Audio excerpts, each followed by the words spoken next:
Praise the lord. Thank you Jesus. प्रभू येशू तुझ्या महान दयेने आणि कृपेने आज अहमदनगरमध्ये या सुंदरशा चर्चमध्ये या भक्तीचं रेकॉर्डिंग होत आहे. या संदर्भात मंडळींसाठी सूचना अशी आहे की मला पालघरला येणं केवळ अशक्य असल्यामुळे नाईलाजाने मी हे recording right reverend doctor bishop Manohar Sawant यांच्या चर्चमध्ये रेकॉर्ड करीत आहे. त्याचप्रमाणे आजची ही वर्शिप फक्त अर्ध्या तासाची असणार आहे, कारण तांत्रिक अडचणी आहेत. दुसरी गोष्ट अशी की बिशप साहेबांचे चिरंजीव रेव्हरंड डॉक्टर आशिष मनोहर सावंत हे सुद्धा मला या वर्शिपमध्ये सहाय्य करणार आहेत. आणि अशा रीतीने आपण एक छोटीशी ऑर्डर ऑफ वर्शिप फॉलो करणार आहोत. आपण प्रार्थना करूया. धन्यवाद प्रभू, आजची ही भक्ती आम्ही तुझ्या हातात सोपवून देतो. आणि प्रभू परमेश्वरा, तुझ्या दयेने आणि कृपेने ज्या ठिकाणी ही भक्ती पाहिली जात आहे, भक्ती ऐकली जात आहे, ज्या ठिकाणी लोक तन मन धन एकत्र करून एकाग्रतेने हे तुझं वचन ऐकत आहेत, त्यांना प्रभू तू आशीर्वादित कर. आणि माझी विशेष प्रार्थना अशी आहे की प्रभू यावेळेला या प्रभुवारी पवित्र आत्मा आकाश कपाट उघडून तू आमच्यासाठी विशेष रीतीने पाठव आणि आमची अंतःकरणं पवित्र आत्म्याने तू भरून टाक. लहानशी प्रार्थना तारणारा प्रभू येशू ख्रिस्त याच्या नावात मागतो, म्हणून तू ऐक. आमेन. यानंतर आता आपण आपल्या भक्तीमध्ये एक गीत गाणार आहोत.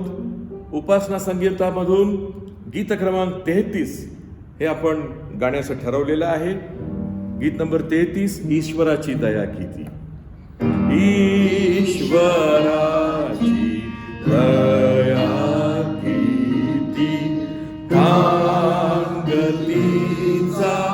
लागे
आपल्या आजच्या या भक्तीमध्ये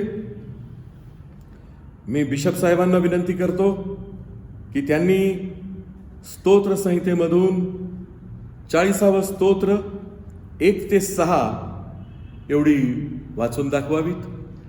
मी धीर धरून परमेश्वराची वाट पाहिली, तेव्हा त्याने माझ्याकडे वळून माझा दावा ऐकला. नासाच्या खचेतून दंड्याच्या चिखलातून त्याने मला वर काढले, माझे पाय खडकावर ठेवले आणि माझी पावले स्थिर केली. त्याने माझ्या मुखात नवे की आमच्या देवाचे स्तोत्र घातले. हे पाहून पुष्कळ लोक भय धरतील व परमेश्वर भाव ठेवतील. जो पुरुष परमेश्वराला आपला भावविषय करतो आणि गर्विष्ठाच्या व असत्याच्या प्रवृत्ती असलेल्यांच्या वाऱ्यात उभा राहत नाही, तो धन्य. हे परमेश्वरा माझा देवा, तू आम्हासाठी केलेल्या अद्भुत कृत्य पावसाविषयीचे तुझे विचार पुष्कळ आहे.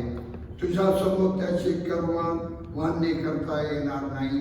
मी ते सांगू लागलो तर ते माझ्या गणने पलीकडे आहे. यज्ञ पशु व नाग याला तुला संतोष नाही.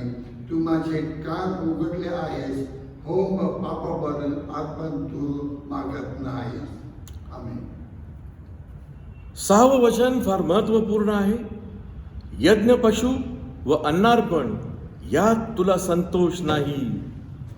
तू माझे कान उघडले आहेस. होम व पापाबद्दल अर्पण ही तू मागत नाहीस. याच अनुषंगाने आजच्या या चिंतन आणि मननामध्ये आपण पुढे जात असताना 1 मिनिटाची प्रार्थना करू. हे माझ्या महान परमेश्वरा, माझ्या मुखातले विचार, माझ्या मनातले विचार आणि मुखातले शब्द तुला मान्य असोत. आमेन.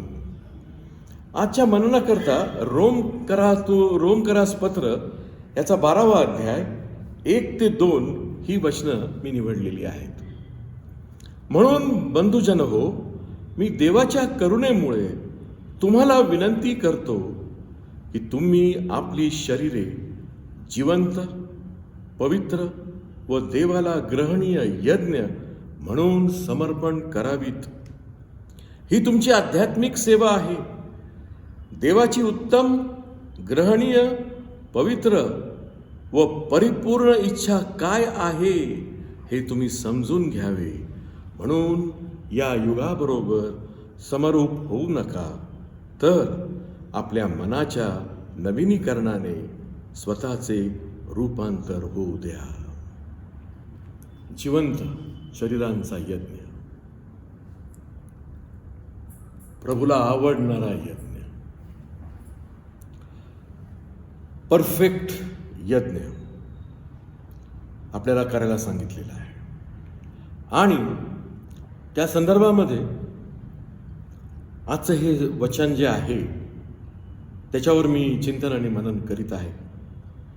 प्रियजन हो, हा इतका गहन, इतका मोठा आणि इतका प्रचंड विषय आहे की मला तुम्हाला हे सांगू द्या की एका भागामध्ये हे वचन मला पूर्ण करता येणार नाही. आणि म्हणून आजच्या या पहिल्या भागामध्ये केवळ मी एक इंट्रोडक्शन आणि विषयाचं शीर्षक इतकंच फक्त सांगणार आहे. तर विषयाचं जे शीर्षक आहे ते असं आहे की जिवंत आणि पवित्र यज्ञाचे घटक कोणते. अनेक घटक आहेत. जिवंत आणि पवित्र यज्ञाचे अनेक घटक आहेत. ते 4ही घटक मी पुढच्या सर्मनमध्ये बोलणार आहे आपल्याबरोबर. परंतु आज मला तुमच्याबरोबर ज्याला लिव्हिंग सॅक्रिफाईस म्हटलेलं आहे, लिव्हिंग सॅक्रिफाईस टू गॉड हे म्हटलेलं आहे, त्याबद्दल थोडं चिंतन आणि मनन करण्याची इच्छा आहे. प्रियजन हो, मला तुम्हाला हे सांगू द्या की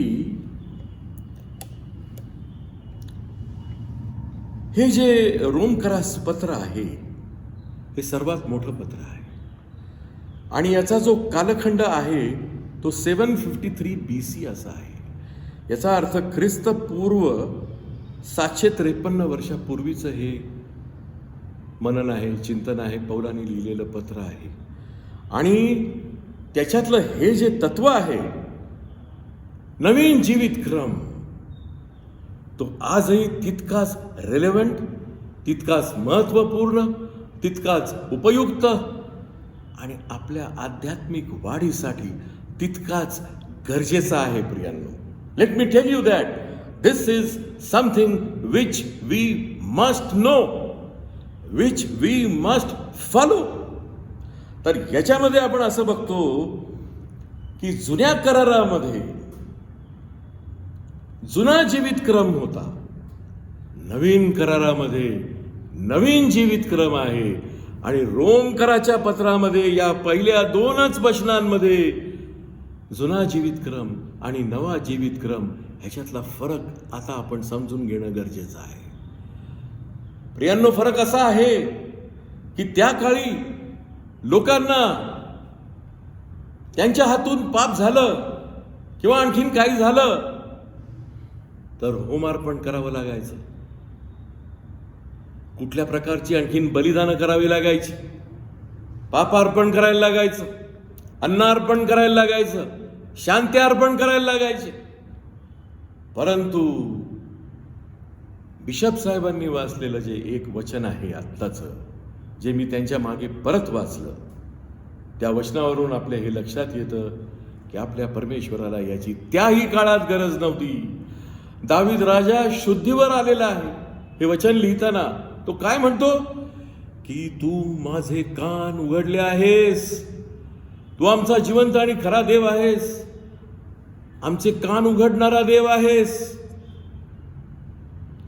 आणि तो त्या ठिकाणी स्पष्टपणे सांगतो की तुमचे यज्ञ मला प्रिय नाहीत, तुमचं जीवन मला पाहिजे, तुमचं हृदय मला पाहिजे, तुमच्या हृदयातून निघालेले चांगले विचार मला पाहिजेत आणि त्या बरहुकूम तुमचं आचरण मला पाहिजे. Praise the Lord.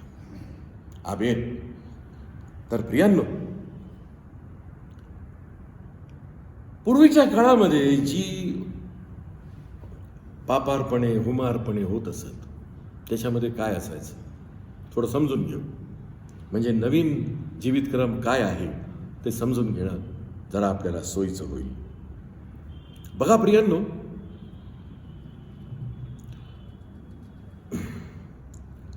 पुष्ट एडका, कोकरू, वासरू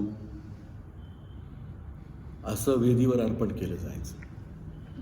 याजक ते कापून त्याचे तुकडे ठेवत असत आणि ते तुकडे यज्ञवेदीवर ठेवल्यानंतर त्याला आग लावली जायची, ते भस्म व्हायचं आणि त्याच्यातून जो धूर वर स्वर्गात जात असे त्यावरून लोकांना असं वाटायचं की या सुवासाने परमेश्वर खुश होईल. परंतु आज काही अशी वचनं मी काढलेली आहेत की जी आपल्याला स्पष्ट करतील की अशा प्रकारची परिस्थिती त्याही काळात नव्हती, आजही नाही.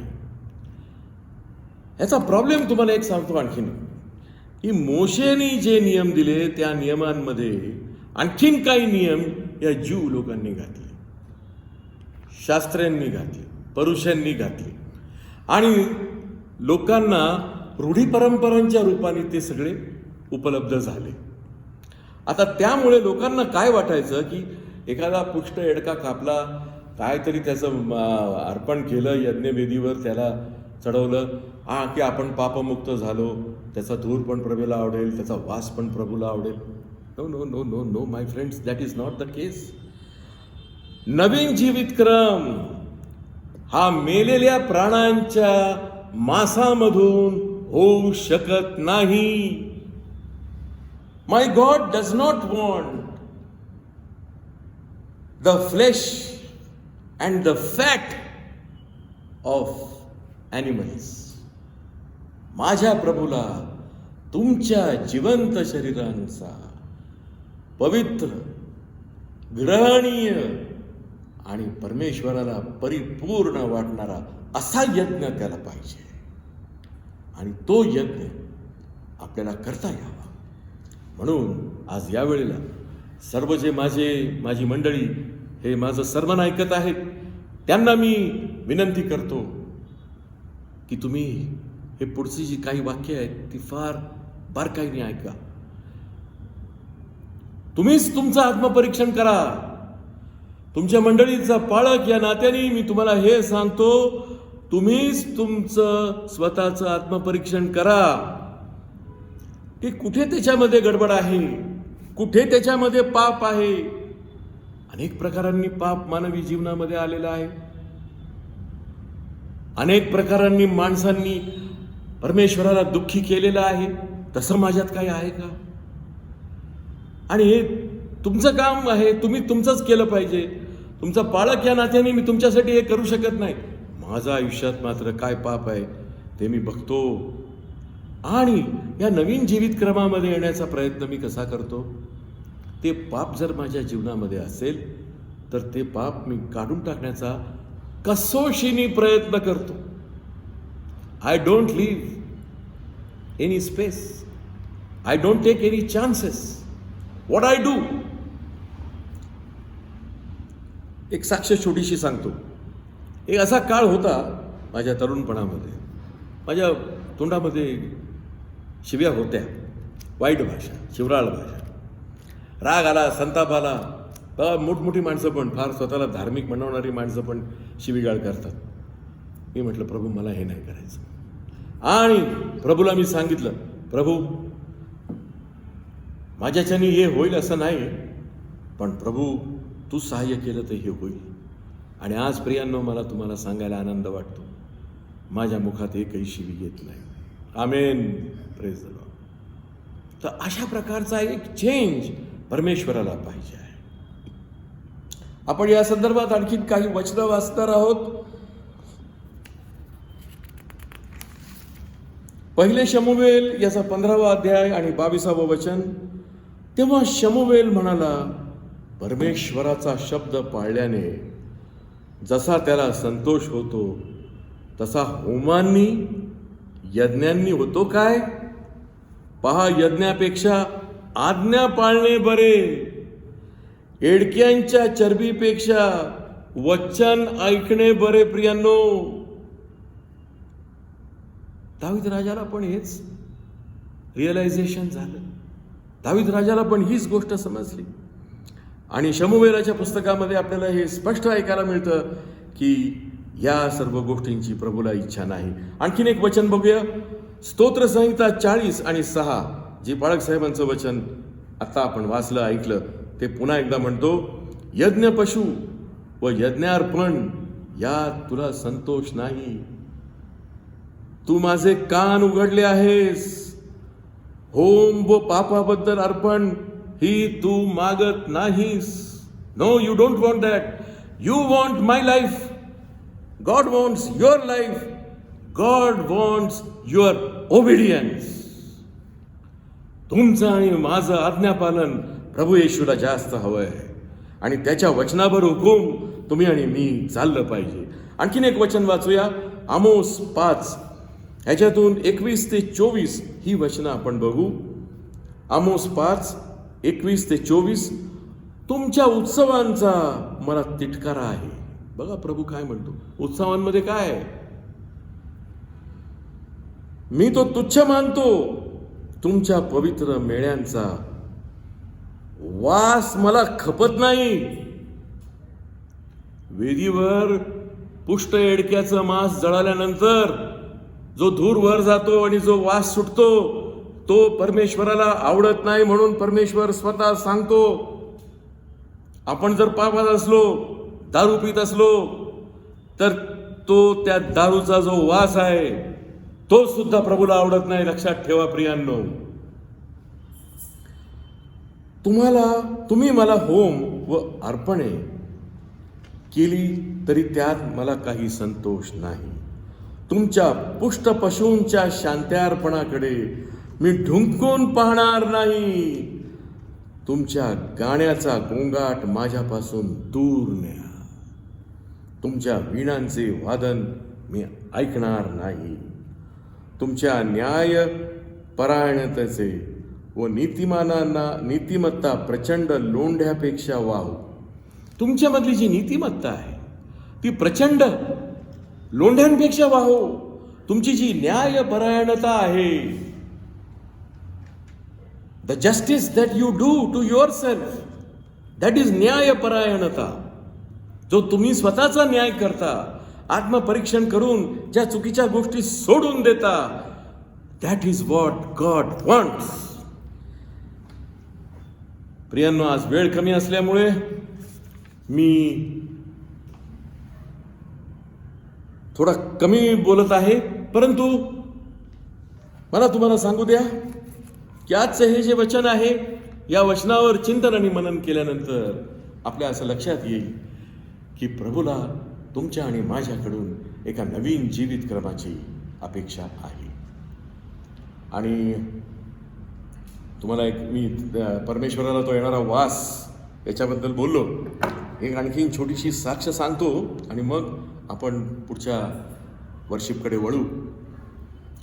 आमचे चुलत भाऊ निरंजन, सुप्रसिद्ध कवी निरंजन उजगरे एकदा माझ्याकडे आले आणि मला म्हणाले, इथेच जवळपास आमचे एक मित्र राहतात, आपण त्यांच्याकडे जाऊ. मी म्हटलं ठीक आहे. आमचा दादा असतो दादा, म्हटलं जाऊ आपण. आम्ही गेलो. ज्या गृहस्थांच्या घरी गेलो त्यांचं पहिलं नाव मला आठवत नाही, पण ते चौधरी म्हणून कोणी होते. संध्याकाळची वेळ होती आणि त्यांच्या मिसेसनी सुंदर मासे फ्राय केले आणि ते ठेवले. आणि त्याच्यानंतर ते चौधरी साहेब त्यांच्या पत्नीला म्हणाले की काढा द्या आता सगळ्यांना. तर मी जरा गोंधळून गेलो आणि निरुदादाला विचारलं, म्हटलं काढा काय भांगडे? तर निरुदादाने सांगितलं गप्पस, काय करायचं ते करू. त्यांच्या मिसेसनी 3 ग्लास लावले आणि त्याच्यामध्ये विस्की ओतली. तर ते चौधरी अंकल होते, त्यांना म्हटलं चौधरी अंकल मी काही हे घेत नाही, माझा काही ग्लास भरू नका. मला म्हणाले, त्यावेळेला मी प्राध्यापक होतो, प्रोफेसर मला पण काय फार शौक आहे याचा असं नाही, पण मी विस्की कशासाठी पितो? म्हटलं आपल्याला माहिती आहे, आपण सांगा. तर ते मला म्हणाले की त्याचा वास मला आवडतो, त्याची चव मला आवडते. म्हटलं का असेल बो, पण मी तर कधी म्हटलं याचा स्पर्श केलेला नाही आणि मला काय त्याचा वास कसा येतो आणि त्याची चव कशी लागते काहीच माहीत नाही. त्यांनी एक चमचा मागवला आणि एक चमचा भरून विस्की मला पिण्याचा आग्रह केला. नाही म्हणे प्रोफेसर साहेब, तुम्ही मी जे म्हणतो ते तुम्हाला पटावं म्हणून तुम्ही 1 चमचा फक्त घ्या, माझ्या आग्रहा खातर घ्या. तर तो 1 चमचा विस्की मी चाखून बघितली. अरे अरे अरे अरे प्रियांनो, तुम्हाला सांगतो, अहो ते कडू लागलं मला आणि त्याचा वास मला चांगला नाही आला, घाणेरडा वास आला. आणि म्हणून आपण मगाशी वचन वाचलं, ते तुमचे उत्सव माझ्यापासून दूर घेऊन जा. ते तुमचे पुष्ट पशु आहेत, ते कापलेले आहेत, त्यांना माझ्यापासून दूर घेऊन जा. एवढंच नव्हे तर तो जो वास येतो तुमच्या उत्सवांमध्ये, तुमच्या खाण्यापिण्याचा, म्हणजे ज्याच्यात दारूचा समावेश असणार असं मी गृहीत धरतो, तो वास सुद्धा मला पसंत नाही. सांगण्याचा मुद्दा असा की दारू पिणं, शिवीगाळ करणं, लबाड्या करणं, खोटं बोलणं, कोणाला एखाद्याला फसवणं हे चांगल्या गोष्टी नाहीत, ख्रिस्तीपणाला धरून नाहीत. तर आज एक नवीन जीवित क्रम आपण कसा जगू शकू या संबंधीचं एक छोटंसं प्रवचन या ठिकाणी मी दिलेलं आहे. देवबाप करू आणि आजचं हे चिंतन आणि मनन आपल्यासाठी आशीर्वादित हो. यानंतर आपण एक सूचना ऐकणार आहोत. वचन संपलेलं आहे की याच्यानंतर मी दानार्पणाचं गीत घेणार आहे आणि या दानार्पणाच्या गीताच्या आधी ही सूचना तुम्हाला सांगावीशी वाटते की आपल्या चर्चमध्ये अनेक वेळा आपल्या चर्चचे सेक्रेटरी मिलिंद थोरात साहेब आपल्या सगळ्यांना सांगत असतात की आपलं चर्च चालवण्यासाठी अडचण येत आहे, आर्थिक अडचण येत आहे, आर्थिक कमतरता पडत आहे. तर तुम्ही सढळ हस्तानी आणि तुमचे दानार्पण साठवून ठेवा. जेव्हा चर्च सुरू होईल तेव्हा ते सगळं घेऊन आपल्या कोशामध्ये आपण टाकू, जेणेकरून आपल्याला आपले जे चर्चचे सगळे व्यवहार आहेत ते व्यवस्थित चालवता येतील. तर माझी आपल्याला हात जोडून विनंती आहे की प्रियजन हो, आपल्याला बघा प्रभूने इतकं आशीर्वादित केलेलं आहे, कशाची म्हणून कमतरता ठेवलेली नाही आणि भविष्यात सुद्धा प्रभू येशू आपल्याला आशीर्वादित करणारच आहे याची आपल्याला सर्वांनाच खात्री आहे. कारण तो परम थोर, परम गौरवी आणि परम दयाळू असा परमेश्वर आहे. तेव्हा प्रियांनो, तुम्ही प्लीज सढळ हाताने दानार्पणामध्ये आपली मूठ उघडा आणि आता आपण जे पुढचं गीत आहे दानार्पणाचं गीत त्याच्याकडे वळूया. गाणार येस. तन मन धन प्रभु तव चरणी, तन मन धन प्रभु तव चरणी, सकल तुझे हे तूची दिलेसी, सकल तुझे हे तूची दिलेसी, अगणित तव करणी, तन मन धन प्रभु तव चरणी. मी मम जाया कन्या सुत हे, मी मम जाया कन्या सुत हे, दास तुझ्या चरणाचे सारे, दास तुझ्या चरणाचे सारे, प्रिय कर तूच धनी, तन मन धन प्रभु तव चरणी. या वेळेला आपल्या उपासनेमध्ये एका छोट्या लहानशा प्रार्थनेची वेळ झालेली आहे. या प्रार्थनेनंतर आपण प्रभूने शिकवलेली प्रार्थना म्हणूया आणि त्यानंतर मी आशीर्वाद देईन आणि आपण आपलं जे समाप्तीचे जे गीत आहे ते गाऊ. आपण प्रार्थना करूया. धन्यवाद प्रभू, आम्हाला तू या उपासनेत सहभागी होऊ दिलंस, तुझे आभार मानतो. आणि आज आमच्या हृदयाची भेट घेतलीस आणि एक नवीन जीवितक्रम कसा आहे आणि आम्ही त्याच्यात राहिल्याने आमचा काय फायदा होणार आहे आणि याचे 4 घटक कोणते जे प्रभू आम्ही पुढच्या आठवड्यात ऐकणार आहोत, त्या सर्वाबद्दल आम्ही तुझे आभार मानतो.